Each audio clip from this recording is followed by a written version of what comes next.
Pye. I thank the member for Hinkle and I call the member for Higgins. Thank you, Deputy Speaker.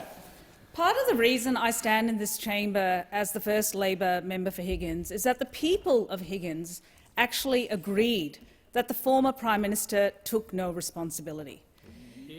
The thing is, that outbreak of not taking responsibility has actually spread. It has spread like a contagion and infected everyone on the opposition benches.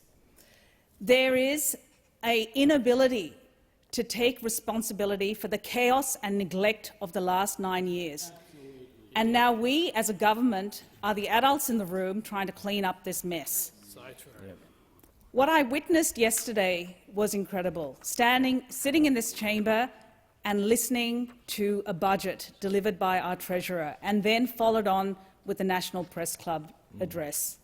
And honestly, it was a masterclass in fiscal responsibility. And at its core was generational investment. Not electoral band-aids like suspension of the fuel excise, which led to a liability on the heads and shoulders of Australians, but investment in our people and our future.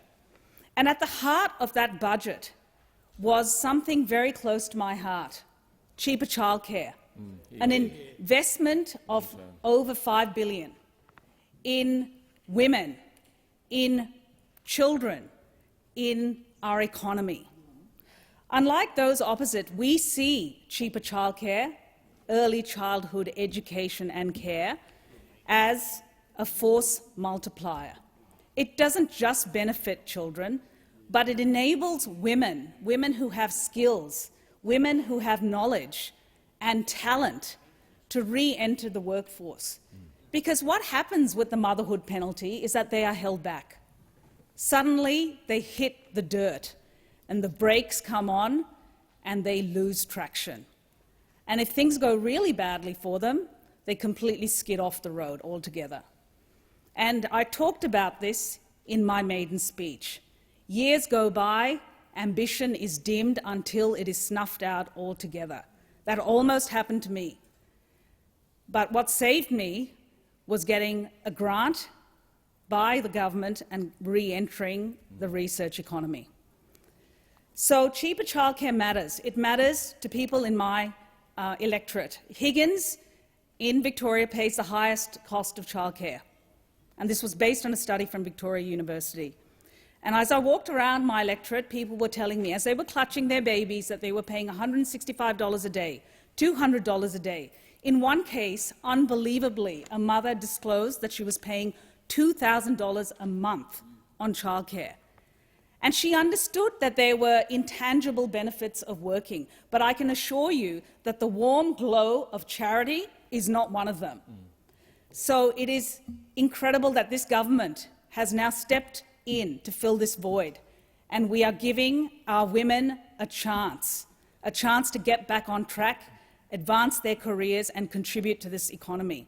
For too long, women were deprioritised by those opposite. So that is a very real, tangible reform that is going to drive down cost of living. The other things, of course, are paid parental leave, which is going to be boosted from 18 weeks to 26 weeks, i.e. 6 months over the next 4 years. We're also investing heavily in affordable housing.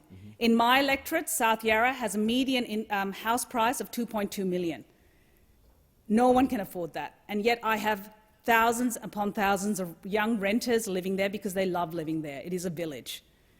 So it is incredibly heartening to see that we are investing 1 million homes to be built over the next 5 years. That is going to make a real benefit to thousands and thousands of Australians around our country. But we're not stopping there. We're also introducing cheaper medicines, something I know something about, having prescribed a lot of medicines in my life. I understand that people ration medicines, and when that happens, there are always downstream consequences. Diabetes is out of control. Hypertension is out of control. People get heart attacks. They get strokes. They end up in the emergency department with sugars of 50 instead of 7. So we are going to be bringing that in January, and it's going to save lives.